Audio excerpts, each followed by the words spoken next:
Hello, thanks for watching. I'm Jake from Ignite Minds, and Carol joins me here from Heart Spaces, and we want to talk to you about the new Circle program, which is part of the Cert 3 course here at Organisational Learning Australia, and also it's a program we're developing for Ignite Minds educators.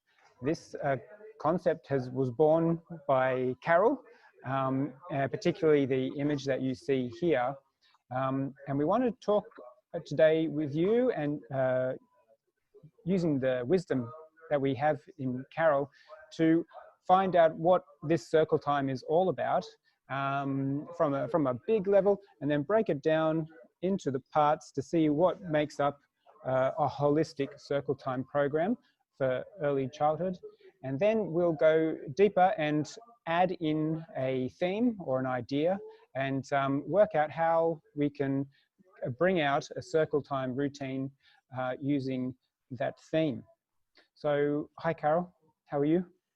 Hello, Jake. I'm fine. I'm interested that you said wisdom, and I just read what Rudolf Steiner said about wisdom, so maybe this will put it all in the right context. Wisdom is crystallized suffering. Crystallized.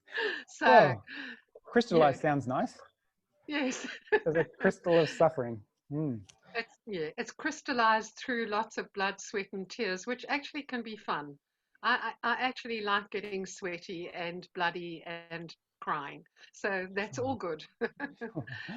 Are you saying that over the years, sort of 40 years of Yes, educating, there's been, I mean, this has exactly. evolved and mistakes have been made and adjustments come about and insights had, yeah, to come to this. Yes, and I think, what I try to do always is to distill everything because I've had so many experiences, so many things that didn't work, so much that did work, and I'm constantly learning.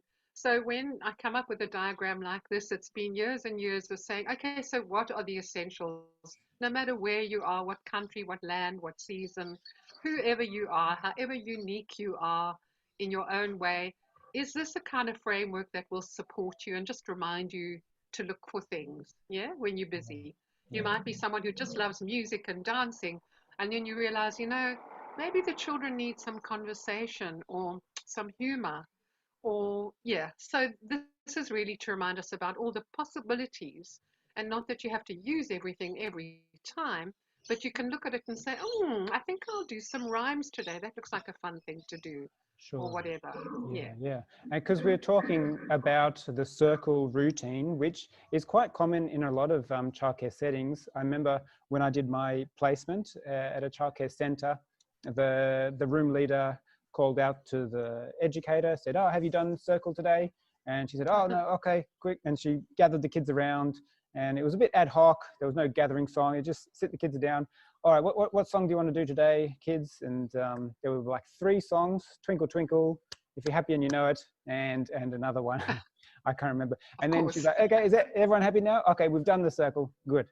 Let's go on with our day.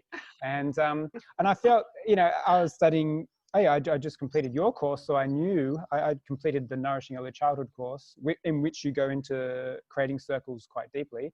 And so I Mhm. knew there was more possibilities to be had in a circle time, but Yeah, that this educator hadn't, had the opportunity that we have in exploring it to this level. So I think yeah, this is really wonderful that you've come up with this diagram, which represents the image of the circle so beautifully, and whilst maintaining all the key elements or ingredients that create a circle time routine. So can you just run us by why you believe the circle time routine is so important in early childhood? yeah. That's great, Jack. And I just want to say that circles are not an invention of Steiner education at all. Circles are the most traditional and ancient way of people getting together, celebrating, doing rituals, being a community. So it's very ancient, and actually, the nursery school movement, before it became apparent that it could be used even in Steiner schools when they developed, the nursery school movement came up with circles. So they obviously understood something about the tradition of getting everybody together. When you're in a circle, you're all equal. You're all seeing each other. You can see each other. It's a time for dialogue and conversation. There's no dominating voice. And so it's a time where we can see each other, where it's whole, like the sun or the earth. The circle is the most whole thing you can be. So it's where all is one, but within that oneness, there are individuals forming the chain. So you can also see it as a chain, and that as long as we're all connecting in the chain, the circle is whole and Yeah. held. So we all have equal responsibility as well as equal opportunity. So that's the idea of a circle, and that's the time. If that's the case, then that's the time when the children who are playing all day, doing all kinds of things, come together and feel like they're part of a community, that they belong to. So it's very central in terms of belonging. I belong in this circle. And I love the certain things that have developed. I've seen it in the Steiner movement. I haven't seen it outside, but where Johnny's playing out there. It's always Johnny, isn't it? Yeah, Johnny. Tabo, Nkosi. Anyway, it's always Johnny playing out there. Yeah. And you say, Johnny, there's a space just waiting for you. So, that idea that actually Johnny has a space in that circle and it's waiting for him to come, I think is really a lovely idea, that the circle isn't whole until we're all there. And obviously to do it in that kindly, friendly way. Yeah. Yeah, sure. Um, Yeah, sorry, go on. Yes, and I just want to say that when traditional societies get together, they know exactly why they're there. They're celebrating a death, or they're celebrating a birth, or they're harvesting. So there's a theme, there's a central theme. So if you look in the center of the circle, it's like the sun, and there's a star in the middle. That's the central idea. Why are we here today? And that's for every educator to discover or uncover. Why are we here today? So that's your guiding sun for the whole circle. And you, I know, work very strongly, and so do I, with seasons. So obviously the season will be in the center. And what about it? Where is it? Is it Wurundjeri? Is it Anglo? What's the quality? What's the taste of it? And what's the need in terms of even the children? Do the children need to feel this or that today? So, yeah, so that's like a basic, essential idea. Yeah, lovely. Thank you. And yeah, so I love how the key surrounding or overarching themes here, we've got the creating community through circles. So I find in my family daycare that the day doesn't really start until we've done our circle. We open at 8 a.m. and children arrive, and they're often playing separately or in little groups together until they're playing well, but just separately until like 9:30 or 10. And yeah, we do our morning circle at 10 o'clock, and that's sort of like the bell ringing, the day starting. We've all come together, we say good morning to each other, and we sing songs, and that becomes what we're talking about down here, the breathing circle. I really noticed that when we've sung songs together, like everyone joining in, the singing attunes our breathing. So we're all breathing together in one because we're all singing the same song.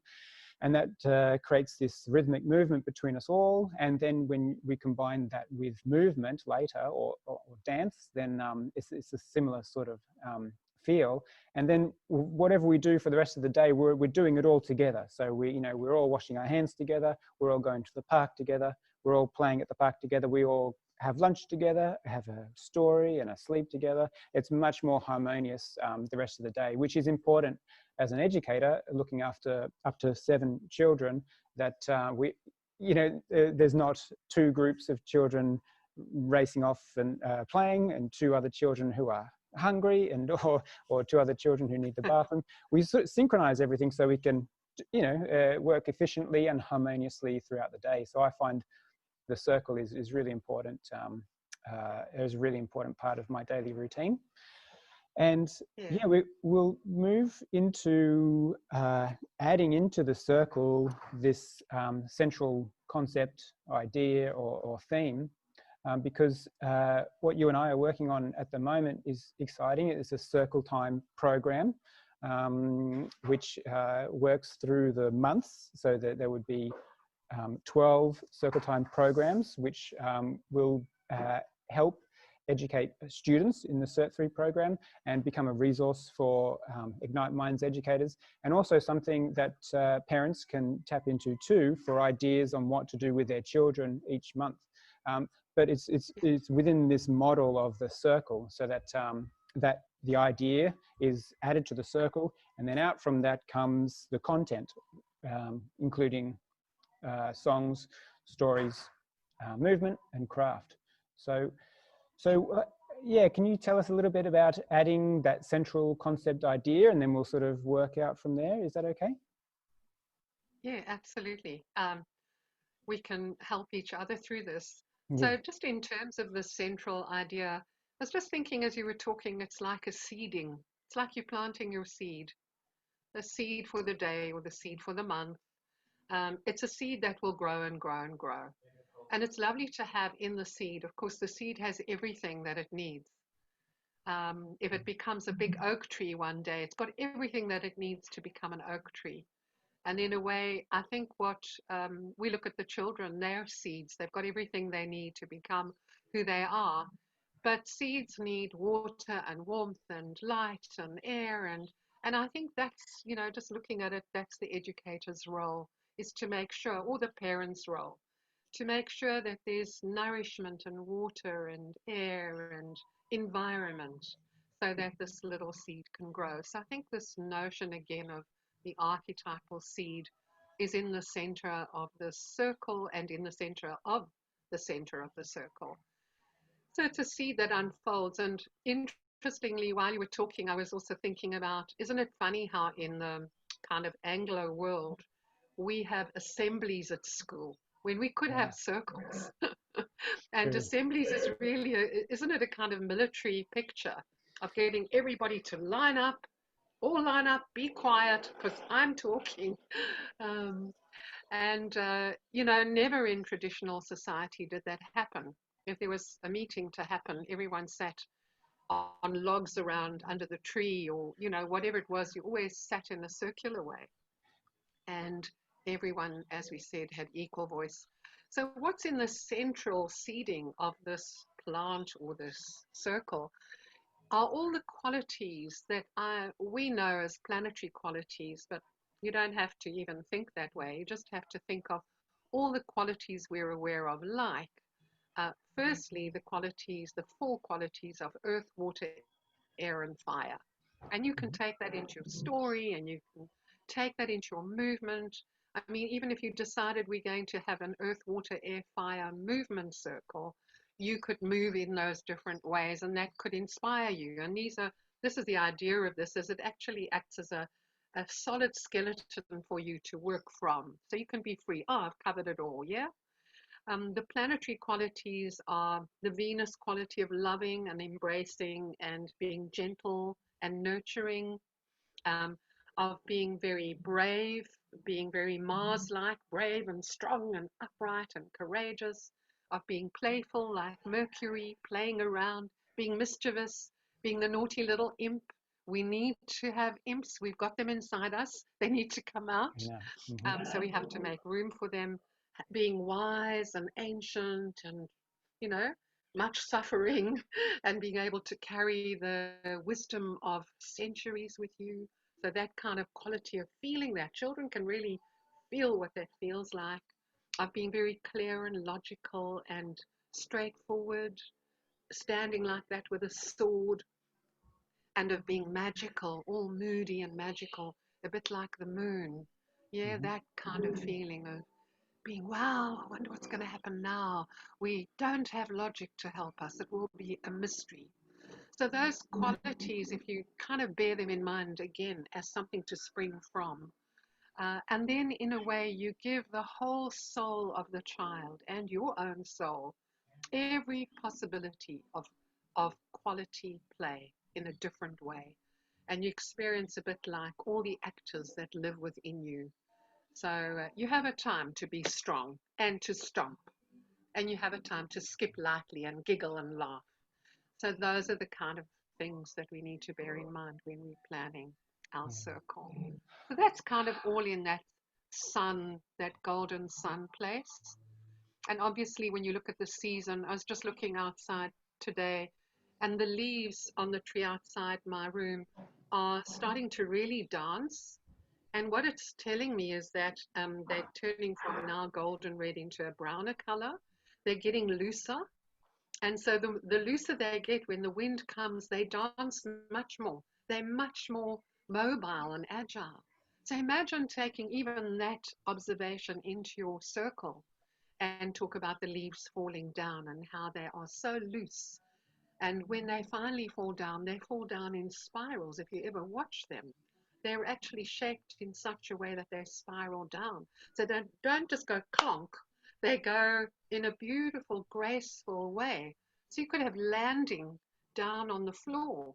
For instance, if you want the children to sit down, you can all spiral down onto the floor like a little leaf and rest on the earth. Yeah.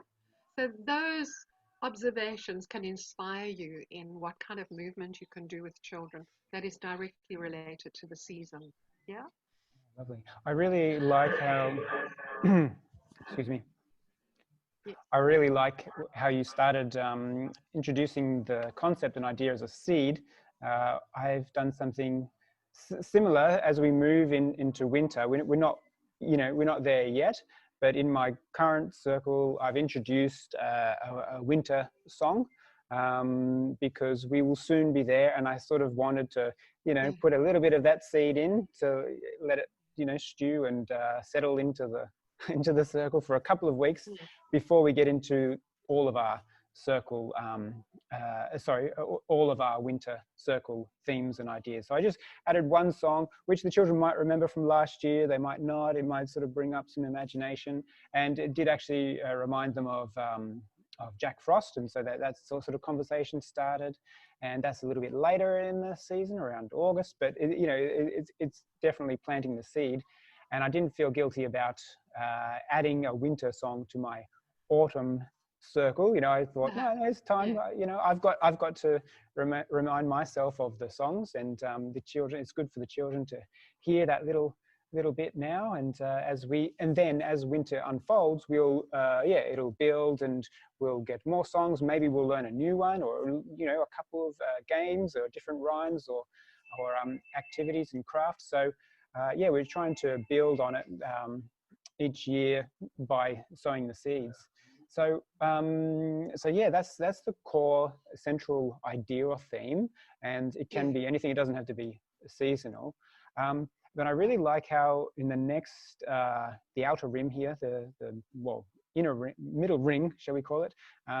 You've got all the little elements that make up the circle time, and I really particularly like the conversation one because if I'm creating a circle routine, I as a choreographer, for example, I'd like it to be that we sing this song, and then we do this action, and then we get up and do a little dance, and then we go and do some craft and tell a story. Like happen in that order. I'm a bit like that. I like that routine, but always within that, someone always comes up with a conversation. Oh, did you know that on the weekend? And it might not even be related to the theme. It could just be anything. It could be, we had ice cream on the weekend, Jake. And I was, oh, okay, can we, let's get back to the songs. But no, that's all part of the interaction that's being together, is that these conversations come up amongst it. And you've got improvise in there as well, which often happens. Sometimes, the other day we were doing Incy Wincy Spider in English, and I remembered that one of our children, school-age child, speaks Spanish mainly at home. So I said, oh, do you know, it's a pretty common song. Do you know how to do that one in Spanish? And she did, and that was great. And then she went back to school, and and her brother, who's much younger, was still with me. And I said, oh, Oogie, I can't remember the, I didn't learn it properly in Spanish. Do you know it in Spanish? And not, I was sort of okay if he didn't. And he said, yeah, he can do it, because he had heard his sister do it. He had that confidence, and he did it for us in Spanish. And was really wonderful. I still don't know it myself. I know it's Insi Winsi Aranya. Aranya is the spider, and that's Oh, yeah. where I cut out. But it was really great that he could take the lead from his big sister in doing the Spanish version for us. And yeah, so shall we go? Maybe you could just take us through each of the elements in this middle Yeah. ring that usually form part of a circle Yeah. routine. Yeah. And I'm going to start off by saying there's something missing, and you've just told me what it is. What is it? And what it is languages. I Oh, think sure. this is a real time. Of course, we should have all the languages. And, you know, we should, as much as we possibly can, at least learn one Aboriginal song for children, like Inane or anything that we can find, because it's through language that we actually feel the soul of the people. So when you speak in Spanish, you feel a bit Spanish inside yourself, or Italian, and Chinese. So I think we should definitely, and I will change that, Jake. Thank you. I'm going to change that slide and put languages. Okay.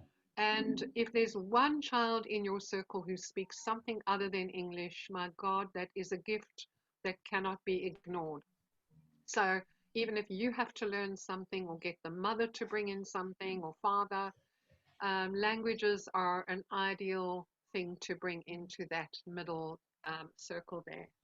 So thank you for that. That's what's missing. And then, I'm always willing. These things are as living as they need to be. They're never fixed in concrete. So they need to change and adapt as we learn more. All right. So I'll just start off with um, some very basic things like the circle is about individuals within a group. So sometimes there are things that are happening in the whole group. The whole group's moving to the left and going around in a clockwise direction or whatever. Or you've got some children stepping forward and some children stepping back. So depending on their age, obviously you've got to be a little bit older to manage that.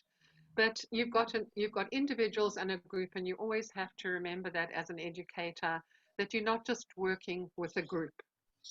You've got individuals there. So both of these things matter.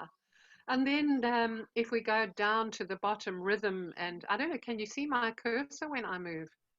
No, on this? No, It's I'll probably move my yours. cursor. Okay, Yeah, rhythm. that's great. Yeah, rhythm and repetition and flow that's an essential part of the circle. It's on the right hand bottom corner you see the breathing circle. It's a circle that breathes. It doesn't only go in one way, and it's not got only one intensity. It's got a rhythm, it's musical, it's got repetition. Children love, oh, we're back to that song again. We did it at the beginning. We're going to end with it. There's repetition. Um, some children love certain songs and they want you to sing them again and again and again. And I think educators need to always be patient with that and say, well, it's like they need some more food for their souls. So repeat it. And then there's a flow. And I think it's a bit, you were talking about a choreographer, being a choreographer. Yeah. You're also a presenter of a theatrical piece, let's say, an actor. And it's absolutely helpful if you keep the flow going. So obviously, if you do drop down into conversation, that's a different thing, but you're always holding that flow. And you know how if you're acting on stage and you lose your lines, there's this thing, the show must go on. So don't even let anybody know that you've lost your lines. Make up stuff until they come back. I remember we missed out a whole scene and we all looked at each other in a split second like, oh my gosh, what scene are we in now? We seem to have missed a whole Shakespearean scene. And somebody gave us a cue and we all leapt on that cue and then realized we'd missed a whole thing, like you missed the pages in your book. Oh, yeah. And it was like one split second, okay, this is where we are. And the show went on and nobody noticed we missed some critical points in the play. I So use it's it. really, I use the term "fake it till you make it." yeah, You exactly, know? exactly. So the children always need to be feeling held by you. And as long as you don't drop out, they won't drop out. Yeah, so even if you are singing your song, and I've seen you do it with your children, Jake, where you're singing and someone says, yeah, you know, Jack, we had da da da. And you kind of nod and look at them and you carry on singing, huh? Yeah, Yeah. So, and that kind of carries everybody. We still stay in the magic of the circle. So those three things are really important. And then there are, so I'm going to go up to the top again. They're the games. So you can play all kinds of games, dropping a letter behind somebody, all those lovely little circle games, you know. Even My Old Man or Old MacDonald, where you've got children going in, or you've got cats chasing around and mice going in and out the window, all of those kind of games. You can have rhymes. So you sang a song and now you can have a little poem. And poetry really carries children, and it's the most wonderful educator in terms of language, because you hear language in a musical way, in a way, when it's poetic.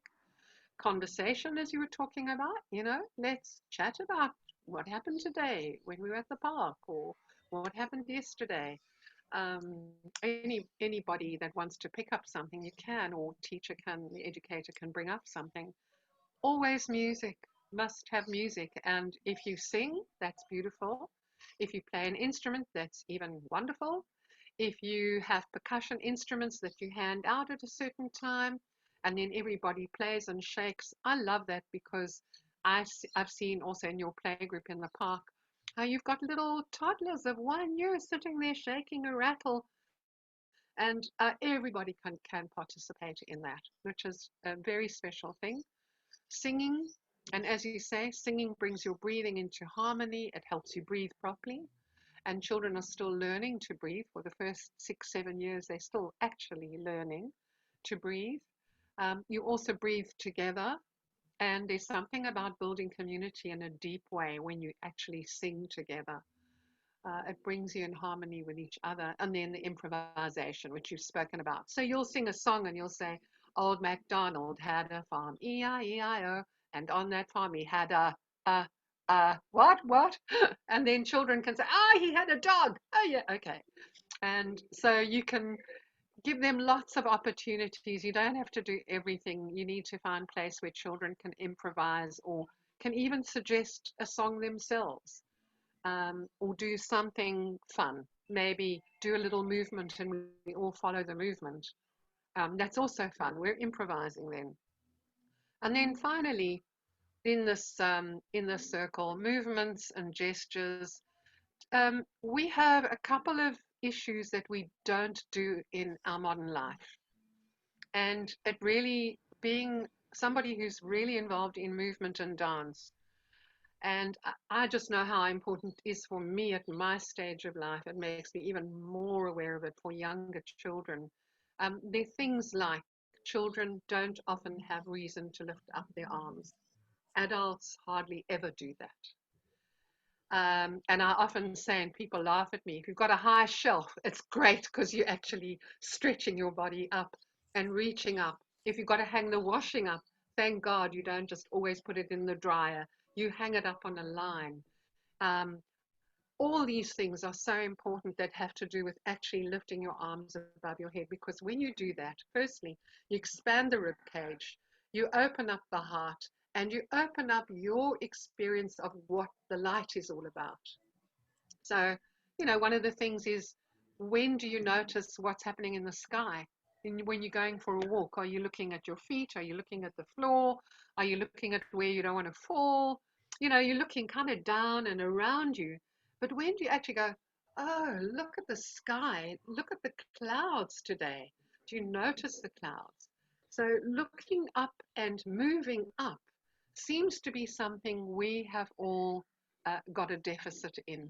And our shoulders are kind of hanging forward and we feel the weight pushing down on us. So I think lots of movements, we need to counter that by doing lots of bright, sparkly movements, joyful movements, waving our hands in the air, um, going over the rainbow, all of that, being a big world, holding the big world above you, uh, sparkling and shooting off stars and crackers, big fountains erupting.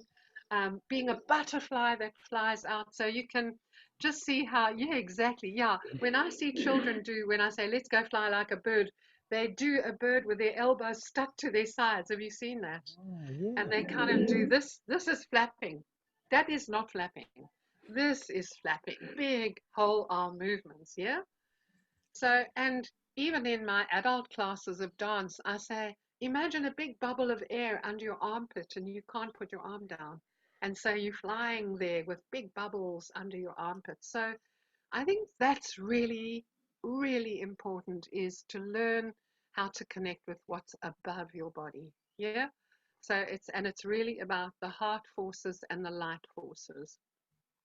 And then there's small and big. So we're used to being small, but sometimes we're not that refined. So small movements are lovely, like your incy wincy spider. That's quite a thing to do, right?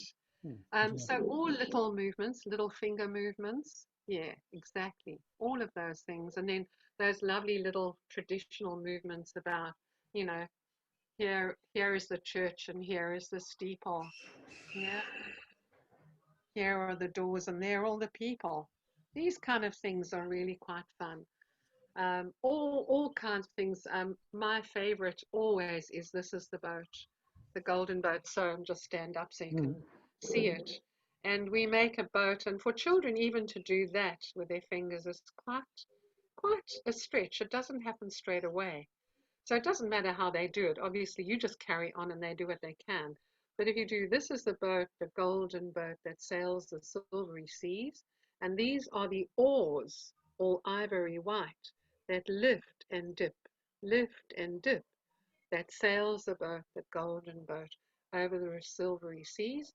And these are the 10 little ferrymen who come running along to pick up the oars, all ivory white, that lift and dip, lift and dip, that sails the boat. That's big movement, sails the boat over the silvery seas.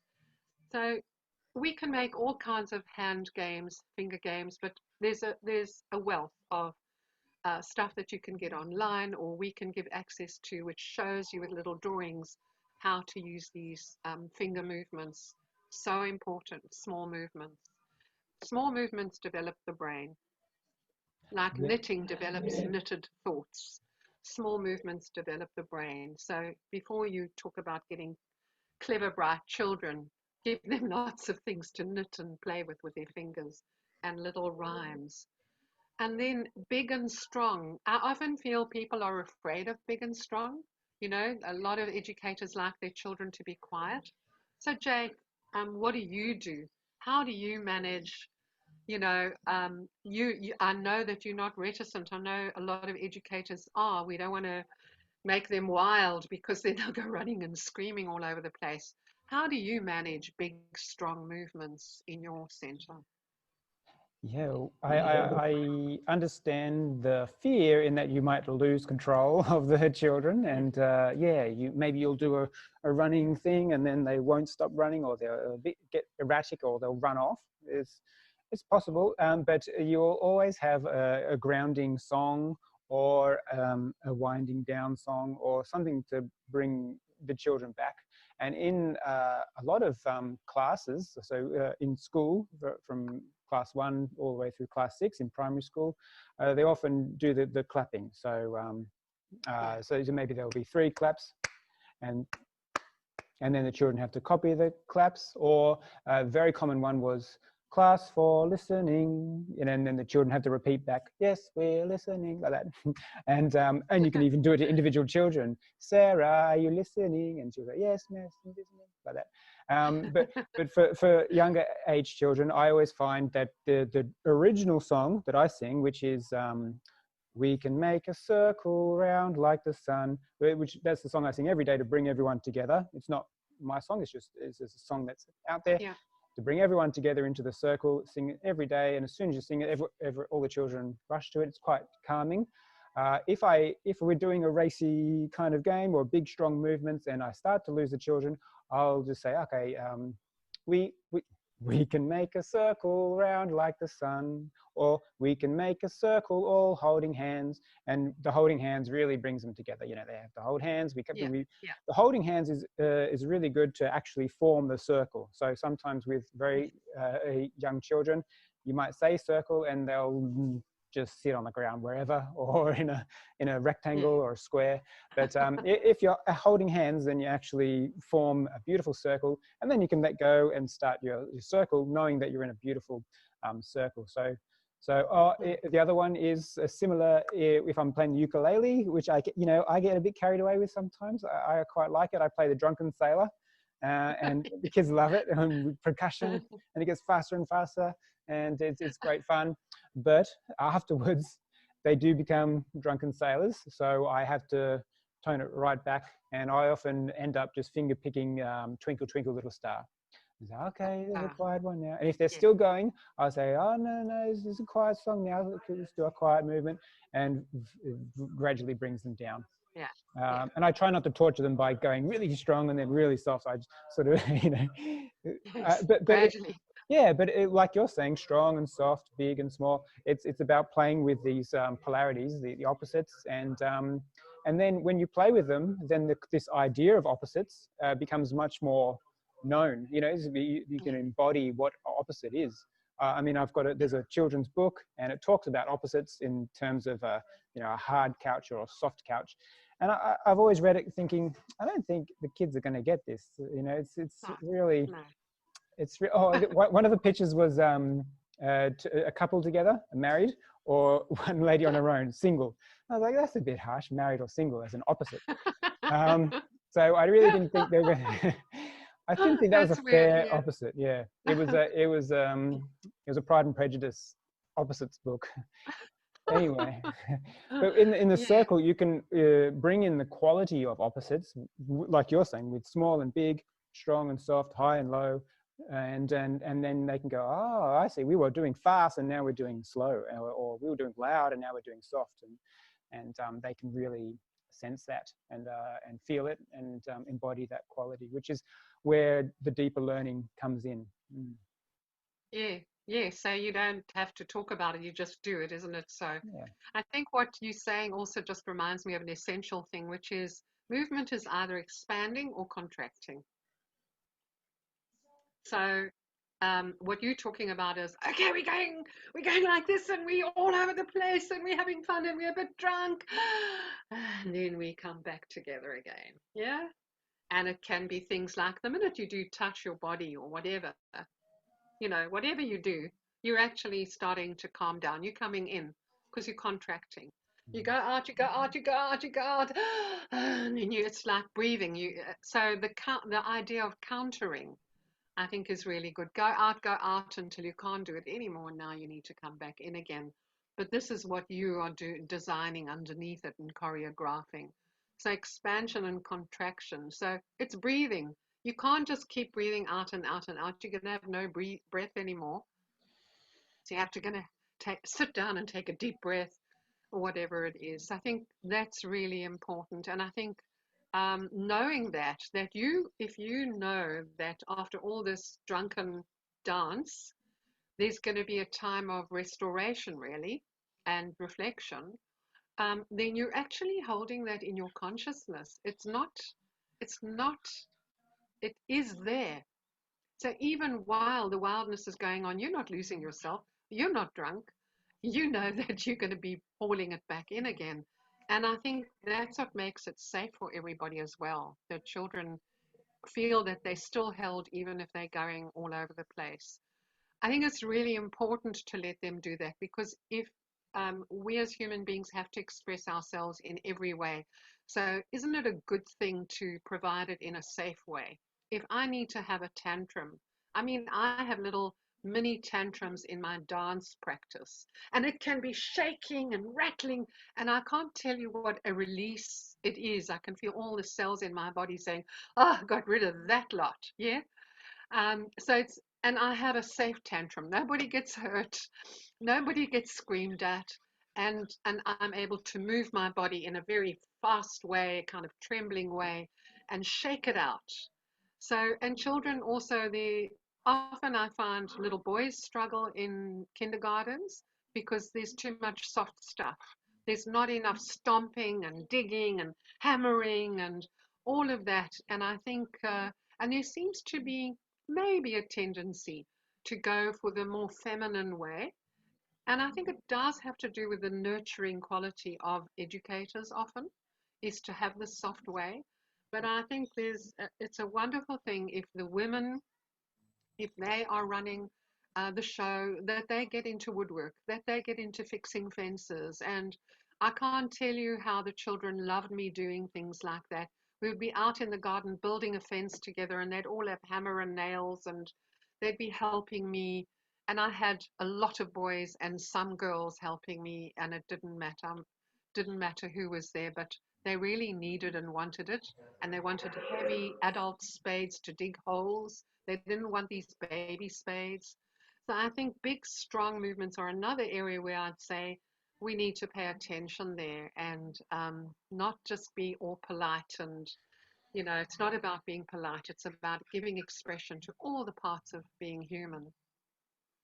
Yes, I think Thanks, Carol. that's, yeah, I don't know if you want to add anything, but I think Well, we've kind of, yeah, yeah, we've gone around the circle. We've yes, done the circle, and I think what I'm hearing from me is that it's important to have a plan of your circle, yeah, so that yeah, you don't have to incorporate everything in this example, but you're putting elements of the key ingredients in there, and that you're breathing, the breathing in and breathing out. You're not expecting the mhm, children to sit for too long. We're getting up yes, and you're shaking your sillies out, and then you might do another quieter task, and then you might yeah, breathing. But it's about moving with the flow, and having a plan, and being okay that the plan might not work. It might you absolutely. might introduce something which just sends the children off, to all four corners of the park, and that's too early on. So you just keep that one for the end. Keep that one for the end, and then that's the end of the circle. Everyone's dissipated. Yeah.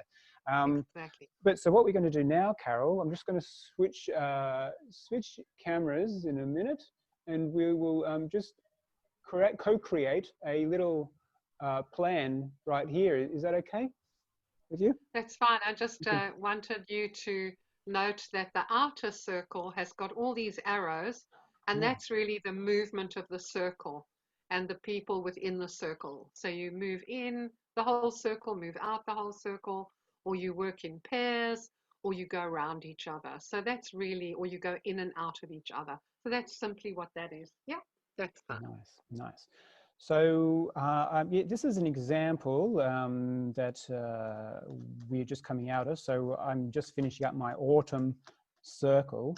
So using this idea of introducing a central theme, and then having some examples of the different elements, and then some movement, we'll just write this down on this image that I've got. Carol, you won't be able to see it, but the viewers will now. And so it's just an example of a very quick, Okay. yeah.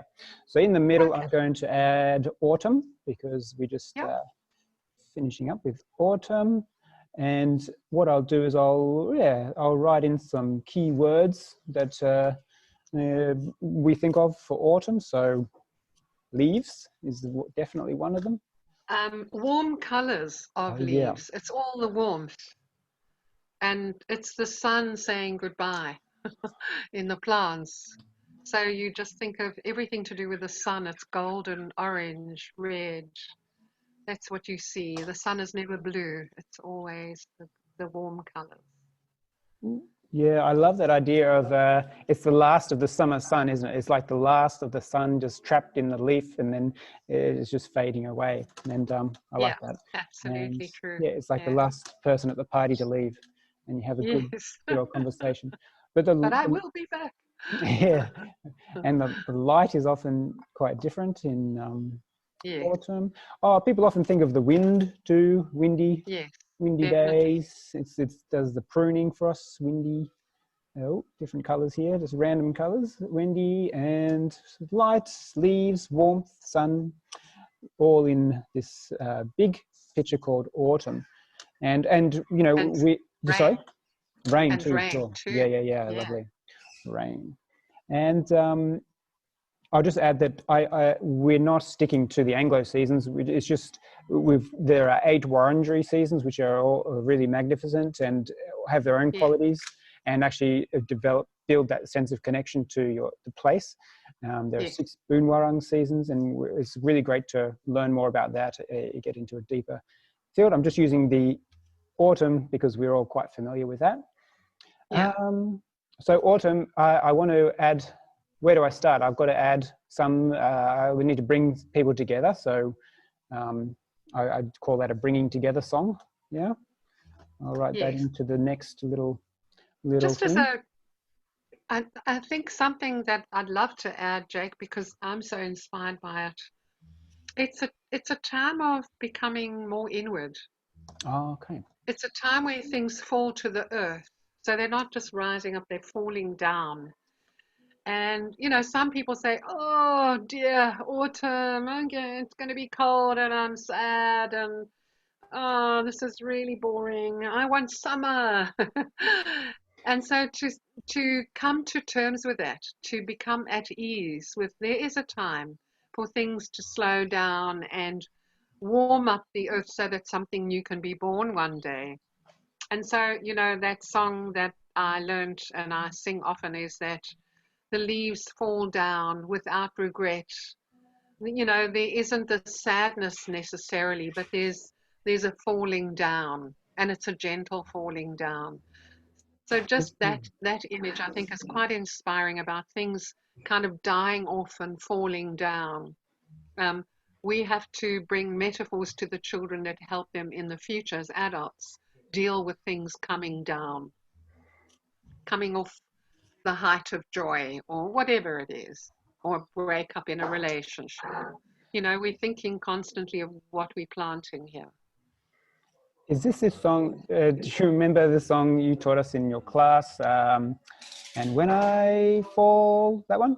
Let me fall down like a leaf gracefully. That one? Yeah, exactly. And when I rise, let me rise up. Rise up like a bird flying faithfully. free. Faithfully. Thank you. Yeah. Yeah. It's gold. Yes. Okay. So let's talk about, we can add some songs into the mix. There's a lovely one. When I fall. Just as examples. So so I'll write songs up here. Here we go. This one's broken. This one. Songs. And when so we're talking about falling gracefully, coming inward. Yeah.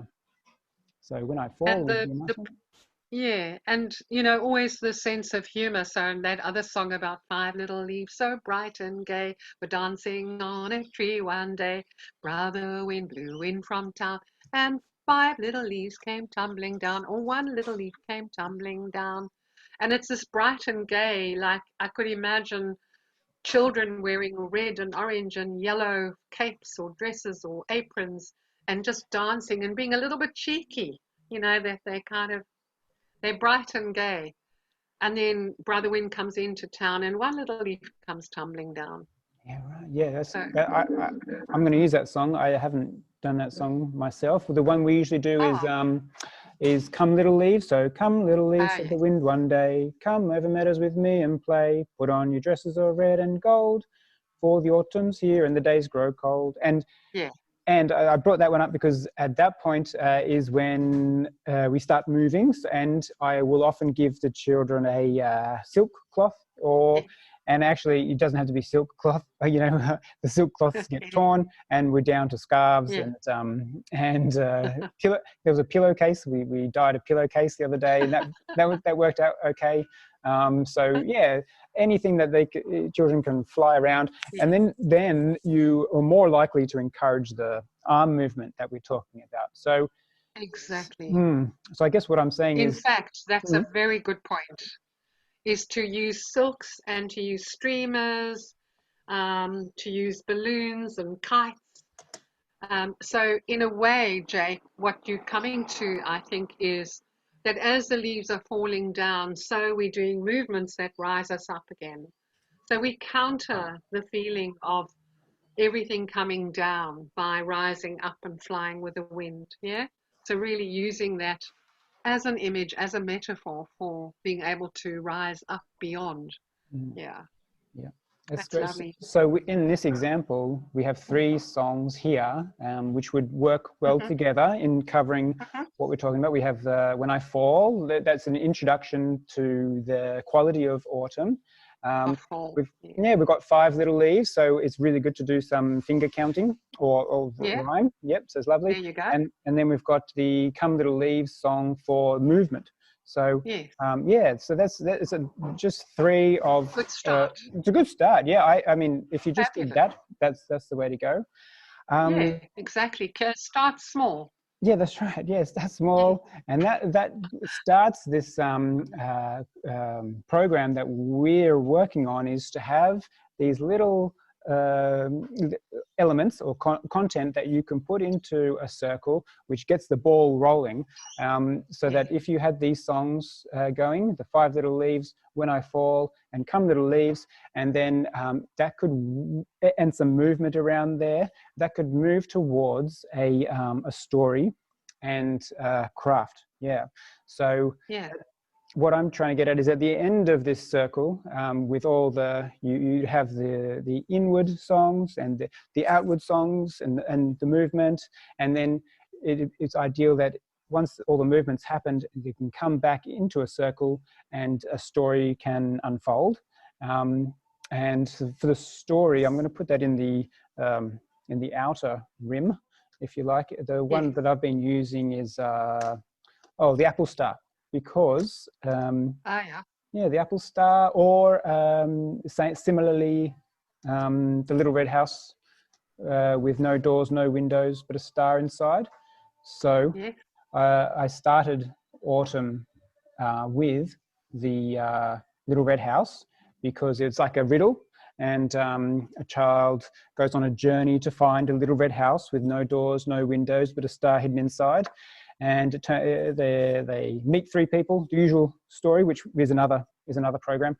Um, and anyway, it ends up, the child finds the apple. It falls from the tree with a song, and the child takes the apple home, and mum cuts it just right. If you cut an apple mid-length, midway, then you find the apple in the star hidden inside. And then, so I told that for maybe 2 or 3 weeks, and then when that was getting a little dry, we moved on to, how did the apple get its star? And that started as a seed. As when the baby apple tree looked up into the night sky, it saw the stars shining high above and wished it could have one, and tried to reach up. So we say, oh, kids, can you reach up to the stars? And they try and reach, and no, they can't. But the apple tried and tried, and it tried really hard for a whole year, went through the seasons, and still couldn't reach. Autumn fairy came flying by and saw that the tree was unhappy, and said, I can help you. I'll go into the night skies where I'm from, and I'll bring you a basket of stars, but it might take me a little while. In that time, sorry, I'm telling you the whole story. In that time, the apple tree grew apples and was so happy with its apples, it forgot all about the stars. So the the autumn fairy put the star into the apple for a child who, from our first story, comes by, picks up the apple, takes it home, and finds the star inside. So both stories are linked, and Yeah. the children picked that up without me mentioning that, which is really nice. And it sort of works from this, you can tell the same story quite a few different ways. You can even tell it from another character's point of view, like from Yeah. the autumn fairy's point of view. So Uh-huh. so you Yes. really just need one kind of big story, which is connected to your Yes. central theme, which you can then Yes. weave in. Yeah. And then the last part of the circle time program will be adding craft in there. So you've done the circle, you've pulled children together, you've done the songs and some movement and all the other elements that come up. Everyone comes together for the story, and then that leads into some craft. And if it's within the same theme, then it really builds a complete package. And so the craft for me at this time of year was the leaf rubbing. So the leaves that we were singing about, and that were in the story with the songs, we can get one of those leaves and do a leaf rubbing on the paper. and we made a video about that.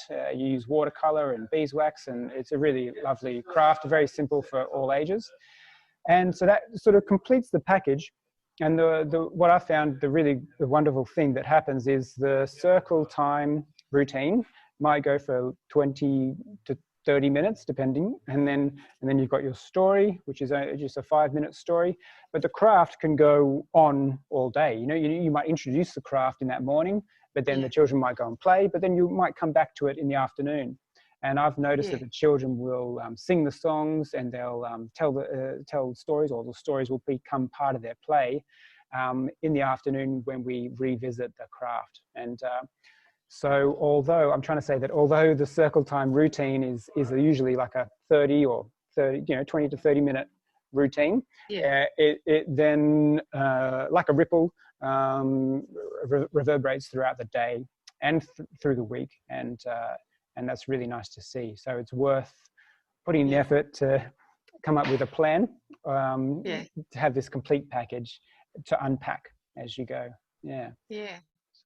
And I mean, I just love how you've described that, Jake. I think of the educator's observation of what transpires afterwards, to just get that, you get a kind of feedback loop about what's working in your children. And you will see them enacting, as you said, the story, or even looking for things in the park that are related to the story or related to a song or whatever.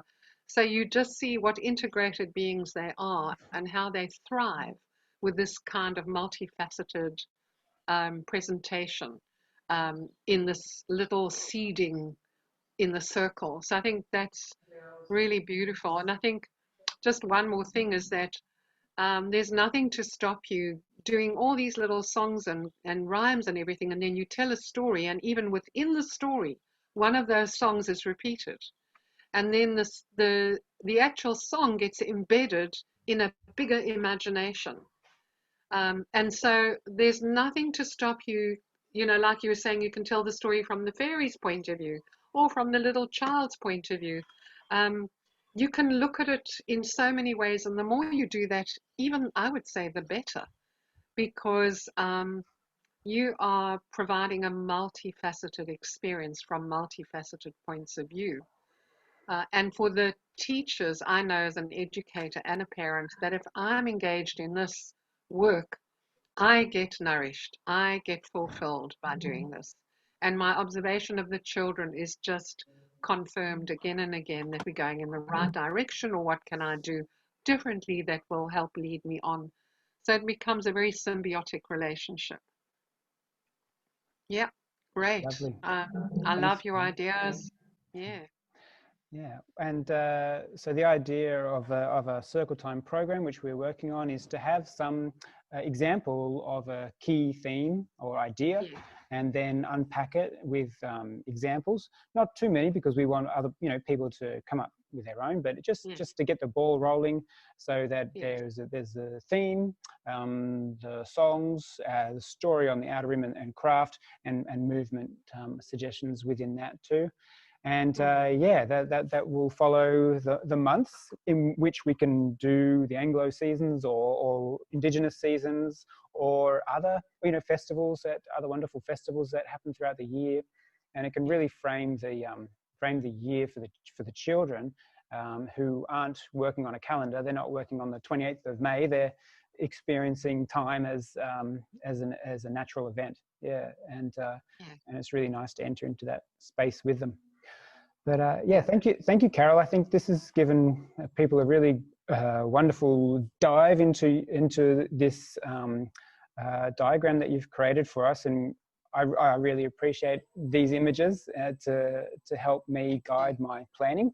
And I hope that educators watching and students watching will be able to have a true go at creating a circle time routine. And if you need help, just stay tuned, and we'll be putting up lots more ideas, key central ideas and themes which people can try at home. So it's exciting times. Yeah. Lovely. Okay. Thank you so much, Carol. Okay. Have a lovely afternoon. Thank you. You too, Jake. See you soon. In the heart of a seed, buried deep, so deep, a dear little plant lay fast asleep. Wake, said the voice of the sun so bright. Wake, said the voice of the raindrops light. So the little plant woke and arose to see what the beautiful outside world